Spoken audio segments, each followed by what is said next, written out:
O que se passou até você ser presidente da Câmara? E uma inteligência de falar com todo mundo. Tanto que você é eleito depois do presidente, né? Como que é esse caminho? A Como se presidência, faz isso? mas a presidência é uma conjugação, né? Como que é isso? Lê meu livro. Pô, aí também, né? Aí lê meu livro, né? Dá um resumão do que é. Não, o que acontece? A Porque presidência... pra gente de fora, a gente não entende como é esse processo, entendeu? Não, veja bem, a presidência, ela é uma questão de oportunidade circunstancial em função de um conjunto de articulações. Ela não acontece por acaso. Depende de quem tá no poder. O que aconteceu é o seguinte, era uma coisa natural, né? Eu fui, digamos assim, estava numa carreira, a maior bancada era o PMDB, eu me tornei líder em eleição, numa briga danada, líder do PMDB. O presidente da Câmara naquele momento era do PMDB. Uma bancada é quantas, para ter uma ideia de quantas? Naquele momento, 68 deputados. Né, que hoje também não tem ninguém com esse número quase. Não tem mais? Não Agora está bem pulverizado. Está bem pulverizado. Pulverizou muito depois da eleição. Isso 68, é bom ou ruim? 70, ruim demais. Aí o que acontece? Eu era o líder do PMDB e naturalmente já era um, digamos assim, um polo aglutinador da articulação, porque sem eu participar, nada já aprovaria. Tem no mínimo nada não aprovaria, sinceramente. Não aprovaria. Então, nem do lado do governo, nem pro lado da oposição. Então, naturalmente, você aglutina. Então, em função disso, como eu sou muito participativo do processo legislativo, sempre fui, eu sempre procurei me inteirar de tudo que acontecia. Então, tinha a pauta A, ou B, ou C, não importava. A pauta A, ou B, ou C, eu ia estar preparado para debatê-la, para interferir nela. Então, o que acontece? Isso aí me tornava, de uma certa forma, o centro. Então, com a maior centro, bancada... não o centrão, você está falando. Não, mas o centrão é uma coisa... Isso eu ia chegar lá já. Você vem com o centrão da Constituinte, que é uma outra coisa. Né? Tem o centrão de uma forma pejorativa. E não é. O que aconteceu? Chegou no início de 2014, já no período de pós-manifestações de 2013, que o PMDB tinha a presidência da Câmara com o Henrique Alves, que tinha sido líder do PMDB anterior, eu o sucedi.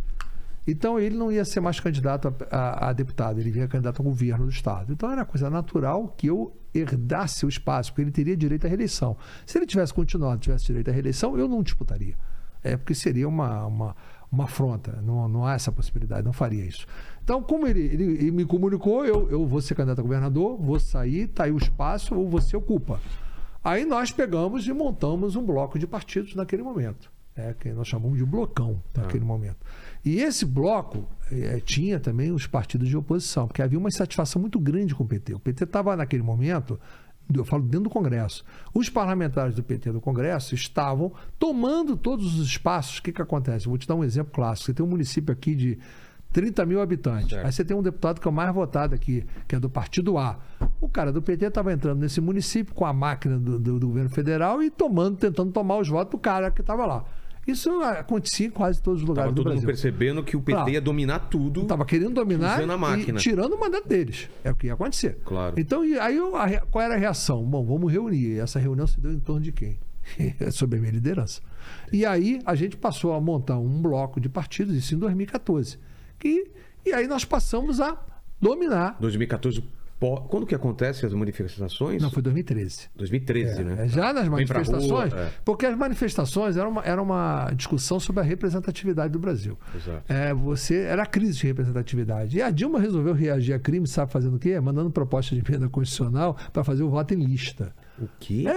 Ela mandou 5 propostas de emenda constitucional propondo uma reforma política, entre elas o voto em lista. E eu enterrei todas as propostas dela na comissão. Enterrei tudo. Combinado com os partidos de oposição, a gente não andava nada com aquilo, enterramos e acabamos. E aí, óbvio, começou a gerar o atrito, óbvio. E quando chegou no início, a gente, nós temos que enfrentar o PT, de qualquer maneira. Então, como é que a gente vai enfrentar? Vamos fazer um bloco. Certo. E desse bloco, naturalmente, sairia o candidato a presidente da Câmara depois. E veio o processo de reeleição. Quando termina o processo de reeleição... Não, mas você é eleito facilmente? Não, calma. Isso foi em 2014, no processo legislativo. Foi o processo de reeleição da Dilma. Não, tô falando como presidente. Não, isso foi em 2015. 2015, estamos em 2014, tá? Estamos em 2014. Houve a eleição, que foi a reeleição da Dilma. Eu naquele momento... Foi apertada? Foi apertada, a qual eu não apoiei o PT. Eu eleitoralmente não apoiei o PT, embora o PMDB, o partido que eu estava na época, apoiando. Mas a gente na convenção deu a legenda para o Michel continuar candidato, mas o partido dividido, cada um foi para um lado. E tanto Você não apoiou publicamente? Não. Tanto que a convenção foi 58% a 42%, mais ou menos, de votos do PMDB, mesmo com esse acordo. Então, era foi uma coisa apertada e eu dizia o seguinte, não, a gente fez um acordo aqui, deixa o Michel ser candidato, agora cada um vai para um lado, e cada um foi para um lado. O que nós fizemos a partir daí? Terminou a eleição, com a eleição da Dilma, obviamente, eu não tendo participado, mas imediatamente quando terminou a eleição, o que eu fiz? A bancada do PMDB, que havia sido bastante alterada em função da eleição, eu trouxe ela toda para mim, todos eles me apoiaram integralmente para eu continuar líder e colocaram a minha candidatura. Mesmo o pessoal que estava ligado ao PT? Sim. É mesmo? Sim. Porque havia essa insatisfação que você falou. Havia essa insatisfação e a minha liderança era uma liderança por eles aceita e reconhecida como boa para eles. Porque um líder, ele tem que fazer aquilo que os deputados querem, não tem que fazer aquilo que ele quer. Muita gente pensa, ninguém se sustenta líder se não fizer o que você acha que é certo. Claro que não. Você tem que fazer, você tem que pegar... Muita reunião, fazer a maioria, você tem que ir com a maioria. Como eu sempre agi assim, eu convencia eles do que eu achava que era melhor. Às vezes eu não convencia e eu tinha que me render. Então era fazer a parte do processo. E terminou a eleição, eu fui candidato a presidente da Câmara com os outros partidos que já estavam comigo. Era natural isso, porque o Henrique não tinha disputado. E aí eu fui para a campanha. E o PT resolveu lançar candidato para me enfrentar. Que era? Que foi o Quinalha, Arlindo Quinalha. E o que aconteceu? Ele teve o mesmo número de votos que a Dilma teve numa votação do impeachment da Câmara 1 ano e 4 meses depois. Ou seja, a Dilma já tinha perdido a base. Porque a reeleição dela foi um processo que houve um estelionato eleitoral. Ela maquiou a situação econômica aqui. Total, né? Então, o que aconteceu? Quando terminou a eleição... Só para dar um contexto, né? Ela segurou os preços de... Não, as chamadas pedaladas fiscais, que as pessoas têm dificuldade de entender... É uma coisa tão... Que não foi a motivação do impeachment. E pedalada parece uma coisa... Não foi a motivação do impeachment, não foi. Pedalada fiscal é a utilização de bancos públicos para pagar despesas do governo. Tá. Foi feito por ela na eleição, a Caixa Econômica pagou o Bolsa Família, o Banco do Brasil pagou o crédito agrícola, mas isso ela fez no mandato dela primeiro, em 2014. Ela não fez isso no segundo mandato. Eu não aceitei pedido de impeachment por causa da pedalada fiscal. Ah, não? Não, claro que não. Porque terminou, não poderia? Porque é o mandato anterior. Como é que eu vou responsabilizar por um mandato que acabou? Só a Aécio tivesse ganho a eleição. Exato. Eu ia responsabilizar ela por quê? Ela já não é mais presidente. Ela teve o impeachment dela aprovado por uma razão muito simples. Ela pagou as pedaladas fiscais em 2015, aí ela teve um problema de alteração da meta fiscal, que ela tinha uma previsão orçamentária de ter um superávit que virou um déficit. Só explica pra gente o teto fiscal, o que é esse teto? Não, quando você aprova o orçamento, você tem que ter uma previsão se você vai ter déficit ou superávit fiscal. O que significa isso? As despesas e as receitas da União, despesas fora as despesas de capital, as despesas da dívida. São as chamadas despesas correntes com as receitas correntes. Que isso dá para prever tranquilamente? Não, você prevê, claro. A despesa é previsível, está lá toda contratada. A dívida é que você acumula, não faz parte do déficit fiscal. Então você gera um superávit ou gera um déficit. Você arrecadou X de imposto e gastou Y que é o básico de uma conta. Você pode dar negativo ou pode dar positivo. Então o que acontece? Ela tinha uma previsão de 80 bilhões de superávit e virou 20 de déficit. O que aconteceu? Até aí, tudo bem, isso pode acontecer. Não é o correto, mas não é o bom, não vou nem a palavra correta, mas o que aconteceu? Ela mandou um projeto de lei ao Congresso para alterar a meta. Até aí é do jogo, ela podia fazer. Podia fazer isso. Podia fazer. Congresso aprovando... Porque assim, acontece no meio do processo, ela fala, putz, não vai dar para cumprir mais o projeto. Se o Congresso aprovar, tá tudo bem. Aí, mas o Congresso tem que aprovar. Só que antes... Sabendo que vai ter déficit. Sabe. Só que antes do que o Congresso aprovasse, ela editou 5 decretos executando orçamentariamente como se o Congresso já tivesse aprovado. Gastou um dinheiro que ela não tinha. Que ela podia até ter o dinheiro, ela não tinha autorização legislativa para isso. Então o que aconteceu? Esses 5 decretos dela, que ela editou em agosto, foram a base do pedido de impeachment que gerou o impeachment dela. E esses 5 decretos foram julgados, porque o Senado julga, como eu falei. O presidente da Câmara abre, o plenário da Câmara autoriza e o Senado julga, como eu expliquei agora há pouco. Certo. O Senado julgou 2 desses 5 decretos como ela culpada. Então ela foi condenada por isso. Então, isso que é a razão do impeachment. O resto, tudo é história. Tudo porque pra gente foi pedalada fiscal. Zero. Não foi pedalada fiscal. Mas por que ficou essa história, então? Porque o Tribunal de Contas rejeitou as contas dela, teve uma confusão, mas rejeitou as contas de 2014. Eu falei isso claramente sempre. Mas as pessoas...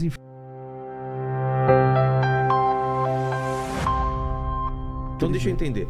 Você como presidente, é você que decide... Se autoriza, se eu não tivesse autorizado, não caminhava. Não caminhava. Não caminhava. E aí, tem a narrativa do PT de que você só autorizou porque o PT não ficou contigo na sua defesa, né? É muito simples você entender isso. Mas em primeiro lugar, não, isso tem essa narrativa deles, não tem? Não tem essa narrativa, como tem a Que narrativa de aconteceu golpe. antes, né? Não. A narrativa do golpe também. Primeiro, é o seguinte, a história do PT, que o PT não ia ficar contra mim no Conselho de Ética, isso é uma bobageira, porque não importa se o PT ia ficar favorável ou contrário no Conselho Mas de tinha Ética. possibilidade de ficar? Não, não. Pelo Mas não contexto que importa. você tá me falando... Mas não importa. O PT podia ficar favorável. Eu podia ganhar no Conselho de Ética, não ia alterar nada. Porque o responsável é o plenário. Se você ganha no Conselho de Ética, não adianta nada. Você ganha no Conselho de Ética. Se o parecer no Conselho de Ética for rejeitado pelo plenário por maioria de votos, está cassado. Entendi. É automático. Então essa história que o Conselho... É irrelevante o resultado do Conselho de Ética. É irrelevante, é só para matéria jornalística. Importante é a votação no plenário. Entendi. E iria para o plenário de qualquer maneira. Obrigatoriamente teria que ir. Com qualquer resultado no Conselho de Ética, obrigado ao plenário. E mais, eu autorizei a abertura do processo de impeachment no dia 2 de dezembro de 2015. E autorizei nesse dia por uma razão muito simples. Porque o Congresso Nacional havia conseguido, o Renan Calheiros era o presidente do Congresso, ele havia feito um acordo e botou para votar nesse dia e ia aprovar a mudança da meta fiscal. Se eu não coloco nesse dia, se eu não assino nesse dia, ia ser sancionado, acabou o crime. Ia perder... Perdi a oportunidade. Porque eu não queria fazer nesse dia, porque eu não queria... Tinha um recesso. Eu não queria que o impeachment andasse durante o recesso, porque não ia andar, não ia abrir a casa, ia esfriar. Entendi. Então o que aconteceu? Eu ia segurar até a volta do recesso. Mas eu já tinha, para contrapor esse argumento do PT, também está no meu livro, tá? Tá. Eu, 29, 28, 30 de outubro, antes do feriado de 2 de novembro de finados, eu assinei o impeachment. E entreguei para o secretário-geral da mesa, mandei ele botar no cofre. E disse o seguinte: se eu for afastado de madrugada... Essa narrativa não tem a ver, porque foi antes... Eu estou dando fato. Se eu morrer, se me matarem, se eu for afastado, publica. Tá aí o secretário-geral da mesa, o Silvio Avelino, para poder confirmar se eu não fiz isso. Você colocou num cofre para... Ele botou no cofre da secretaria, entreguei na mão dele assinado. Entendeu? E esse está lá, essa história. Está bem descrito com os detalhes no livro. Está aí ele de testemunha para dizer que eu não entreguei para ele. Tanto que no dia 2 de dezembro, aí, Silvio, traz para cá. Mora. E aí, você estava me falando, para acontecer um impeachment precisa... crime de responsabilidade, perda do apoio popular e a perda do apoio congressual, que é a consequência da perda do apoio popular. Perda do apoio popular, ok. Ela estava no pior momento. 5% de ótimo. 5% de ótimo. Pessoal na rua querendo ela fora. E o crime de responsabilidade você explicou aqui. E essa maioria, por que ela acontece? Ela acontece primeiro, é o que eu digo. A perda do apoio popular leva à perda do apoio congressual. Uma coisa leva quase. Ninguém quer ficar contra a opinião popular. Mas aí eu coloco muito bem isso no livro, né? Eu cito aí o Ciro Nogueira, que, enfim, é meu amigo, mas eu acabei citando, porque diz o seguinte: a gente não tira presidente, a gente põe presidente. Então você não tirou a Dilma, você botou o Michel. Exato. Então, na verdade, e aí eu cito bastante o papel do Michel no impeachment, quer dizer, que ele deixa isso claro. O Michel também ficou como traidor, né? Não, traidor, sim. Não, pro PT, né? Que sim, ele pode até interpretar. O Michel não me pressionou a aceitar o pedido de impeachment, não, em nenhum momento, mas o Michel trabalhou para o impeachment ser aprovado. Exato. Ele trabalhou, igual o Itamar trabalhou para o Collor ser aprovado, não se iluda não. Ah, é? Não se iluda não. Então isso está tudo no livro bem descrito. O Michel negociou todo o governo para poder aprovar o impeachment com todos os partidos. Sendo vice da... Isso é fato, está lá descrito no livro, com detalhe, negociação, dia e hora, com quem. Mas eu imagino que tinha uma pressão do PT em relação a ele para isso não acontecer. E quando não, naquele momento já estava. Ia votar. Ia votar. Mas virou uma eleição indireta, né? Se Michel ou Dilma fica presidente da República numa eleição indireta. Acabou virando isso. Exato. Isso aconteceu. Essa é a participação. E como que foi toda essa panela de pressão aí? Como que foi para você isso daí? Porque você estava tomando porrada de uma parte da população, de uma... Mas natural, né? Eu já estava tomando a porrada antes do impeachment. Isso é bobagem. O PT já me batia na rua. Não pense em você. Eu fazia um projeto Câmara itinerante, que eu levava a Câmara nos estados, fazia uma série de atividades. O PT, em todos os lugares que eu ia, botava grupo para poder... Manifestação. Isso em tudo quanto é lugar. Então eu já estava em guerra com o PT. Esquece isso. O problema, o PT é isso aí, não muda nada. Então, a guerra com o PT, ela continuou e é uma das razões até pelas quais eu estou me candidatando, sou pré-candidato para disputar de novo o mandato, é para enfrentar o PT mesmo, não há dúvida disso, todo mundo sabe disso, entendeu? Eu sou adversário do PT mesmo, não sou inimigo de ninguém, mas adversário sou das políticas públicas, das práticas do PT, então isso aí a gente vai. Agora, esse processo, obviamente, ele ia acirrar, mas naquele momento as ruas estavam a favor do impeachment. Esse é o problema. E essa narrativa do golpe, qual é a base para quem fala Qual que é foi a golpe? narrativa do golpe? Foi golpe com o Collor ou não foi? Acho que não. Eles acham que não, eu até acho que foi. É mesmo? Porque foi Qual é pelo o crime? motivo errado. Qual é o crime de responsabilidade que teve com o Collor? Nenhum, né? E quem tá. patrocinou? Aí depois o PT entrou com o pedido de impeachment do Fernando Henrique Cardoso. Lembro bem. Quem entrou foi o próprio Quinalha que me enfrentou. Aliás, ele entrou com recurso. Ele não foi o autor do pedido de impeachment, mas o recurso é dele. O PT entrou com o impeachment do Fernando Henrique. Michel Temer era presidente da Câmara. Michel rejeitou. Eles entraram com recurso, levaram para a votação do plenário e perderam. Perderam. Depois eles entraram com o impeachment do próprio Temer, que depois eles ganharam a eleição, né? Aí não, são os impeachment, aí passa a ser tentativa de golpe, o impeachment contra eles. Aí eles entraram com o impeachment do Michel Temer também. E do Bolsonaro entraram com os 50. É quase um por semana, né? É mais ou menos assim. Mas por que o da Dilma eles falam que foi golpe? Porque é contra eles. Só por causa disso? Só. Pimenta nos olhos dos outros é refresco, querido. Simples assim. E sustenta até hoje, né?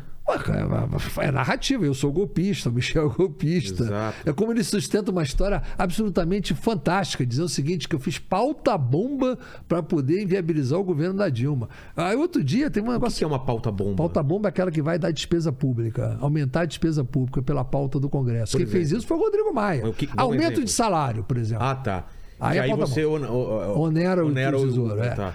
O Rodrigo Maia fez isso de montão para arrebentar o governo do Bolsonaro. Isso fez sim. Agora, que pauta-bomba eu fiz? Ele não consegue me mostrar. Pelo contrário, todas as propostas que a Dilma mandou, inclusive de aumento de impostos, foram aprovadas por mim.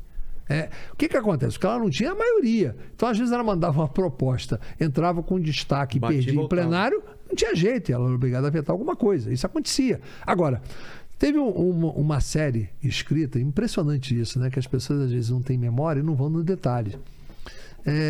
A Folha de São Paulo fez uma série sobre os ministros da Fazenda da década. Todos eles escreveram um artigo. O Joaquim Levy, que era o ministro da Dilma, escreveu um artigo mostrando as realizações que ele fez com o ministro da Fazenda da Dilma nesse ano de 2015. Todas as realizações dele era que o Congresso tinha aprovado aumento de receita para ele. Ou seja, que pauta-bomba que eu fiz. Exato. Aí no livro eu cito os trechos do artigo dele, porque cito tudo para mostrar qual é a pauta-bomba que eu fiz. Mostra qual é a pauta-bomba que eu fiz. Deu mais dinheiro. Então o PT gosta de rotular, é golpe, é pauta-bomba. Faz parte do discurso político deles. E eles vão muito aquela história que uma mentira repetida vira verdade. E aí acusa os outros de fascista. Isso é fascismo, né?